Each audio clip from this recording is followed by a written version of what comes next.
Bismillahirrahmanirrahim. Assalamualaikum warahmatullahi wabarakatuh. Alhamdulillahirabbil alamin wassalatu wassalamu ala asyrafil anbiya'i wal mursalin wa ala alihi wa sahbihi ajma'in, amma ba'd. Teman-teman dan Ustadz Daud Lintang yang kami sayangi dan kami banggakan, saya Alif Qaddafi dan bersama teman saya Muhammad Afif Mulyantoro, kami akan menyampaikan terkait pembahasan pada pertemuan kali ini, yaitu isim sifat, terus istiqaq atau mushtaq. Dan yang paling utama pembahasan kali ini adalah as-sifat al-musyabbahah dan isim tafdil.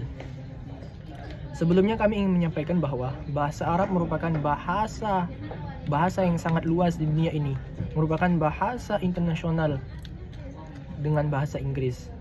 Nah, bahasa asal Arab tersebut mempunyai satu keutamaan yang tidak dimiliki oleh bahasa-bahasa yang lain, yaitu kosakatanya yang sangat banyak hingga mencapai 12 juta kosakata dibandingkan bahasa Inggris yang hanya mencapai sekitar 600.000 kosakata. Nah, di dalam bahasa Arab tersebut banyak sekali teori-teori atau materi-materi yang kita dapat pahami, kita ambil faedah darinya. Kenapa? Karena bahasa Arab merupakan bahasa Al-Quran. Lughatul Arabiyyah lughatul Al-Quran, wa lughatul Arabiyyah lughatul Salah, wa lughatul Arabiyyah yakni lughatu Al-Hadis Asy-Syarif. Oleh karenanya bahasa Arab merupakan bahasa yang sangat utama. Nah, perantara untuk memahami seperti Al-Quran, hadis, dan salat itu dengan bahasa Arab. Salat kita dengan bahasa Arab, membaca Al-Quran dengan bahasa Arab. Nah, perantara atau ilmu perantara wasilah untuk memahaminya disebut dengan ilmu alat. Banyak sekali macam-macam, ada ilmu alat di dalamnya ada ilmu nahwu, ilmu sorof, morfologi yang kita akan bahas ini. Nah, mengenai morfologi atau sorof merupakan ilmu yang sangat-sangat penting juga.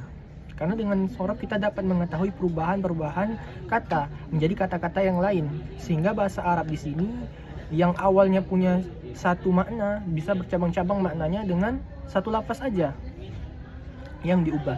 Nah, kami akan membahas tentang namanya isim sifat. Sebelum itu mushtaq dulu. Isim mushtaq adalah perubahan dari satu kata ke satu kata yang lain.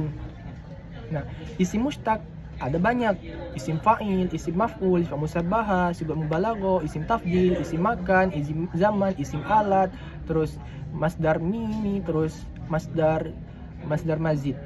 Nah, kita masuk ke sifat musyabbahah. Kita kenali dulu secara bahasa. As-sifat dalam bahasa Indonesia itu sifat. Sementara as-sifat dalam bahasa Arab itu diambil dari masdar wasafa yasifu sifatan aw wasfan, yang bermakna sifat juga atau mensifati. Nah, ada namanya sifat, ada namanya mausuf yang disifati. Contohnya, rajulun karimun. Rajulun menjadi sifat, ya mausuf yang disifati, terus rajulun mausufun, terus karimun atau jamilun itu menjadi sifat kepada si rajul tadi. Nah, isim sifat ya.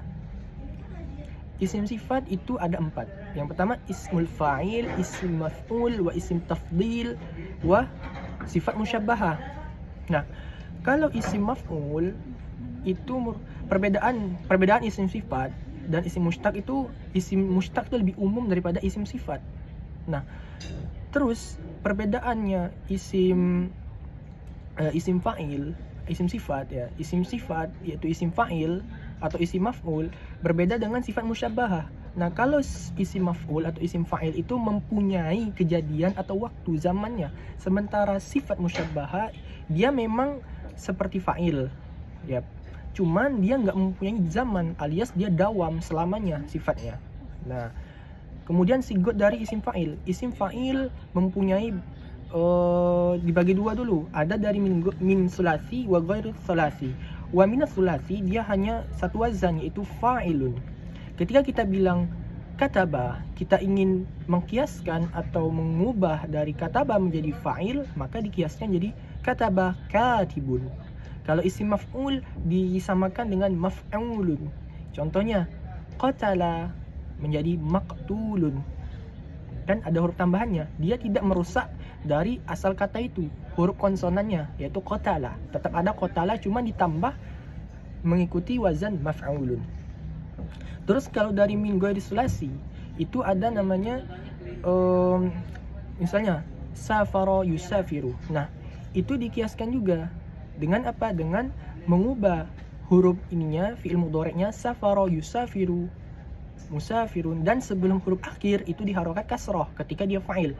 Perbedaannya kalau dia isi maf'ul, dia min ghairi sulasi, dia sebelum huruf akhir dia berharokat fathah, musafirun, musafarun. Itu perbedaannya secara umum.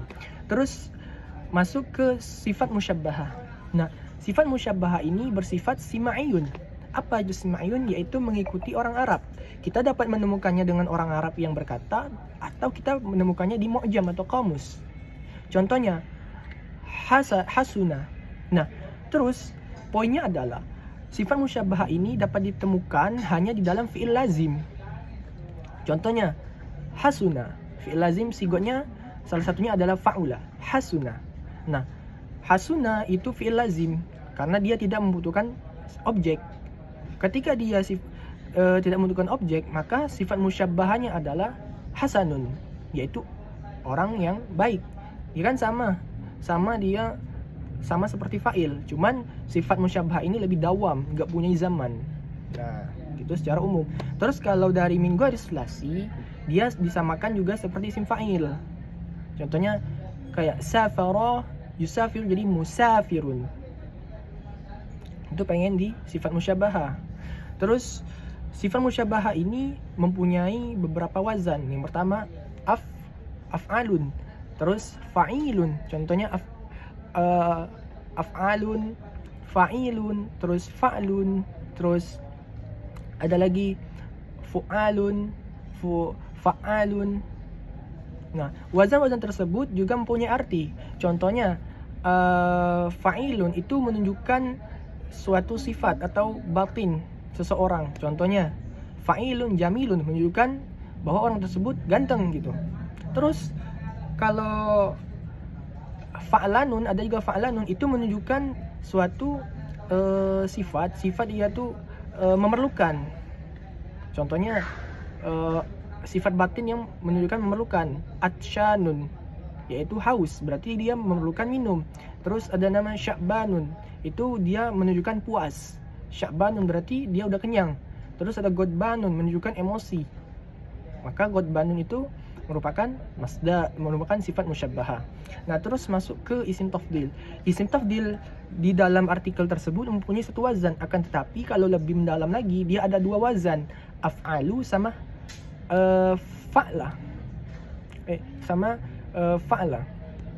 Nah, af'alu, apa itu dulu isim tafdil? Isim tafdil adalah melebihkan sesuatu dari sesuatu yang lain, tapi sama-sama sifatnya itu. Contohnya Zaidun afdalu min Muhammad. Zaid lebih mulia atau lebih utama daripada Muhammad. Dia awalnya sama-sama mulia, Zaid dan Muhammad.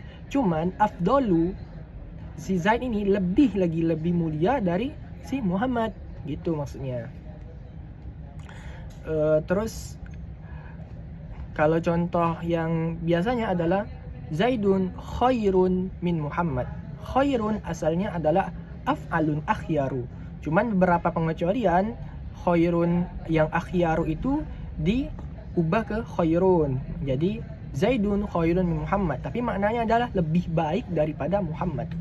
Nah, mungkin sekian saja terkait pembahasan pada kesempatan kali ini tentang sifat musyabbahah, tentang isim sifat, mustaq, dan isim tafdil, isim fa'il dan isim maf'ul. Ada kalanya kalau ada salah dari kami mohon maaf. Ada kala benarnya itu semua dari Allah Subhanahu wa taala. Semoga bermanfaat. Ma'an najah lakum. Assalamualaikum warahmatullahi wabarakatuh.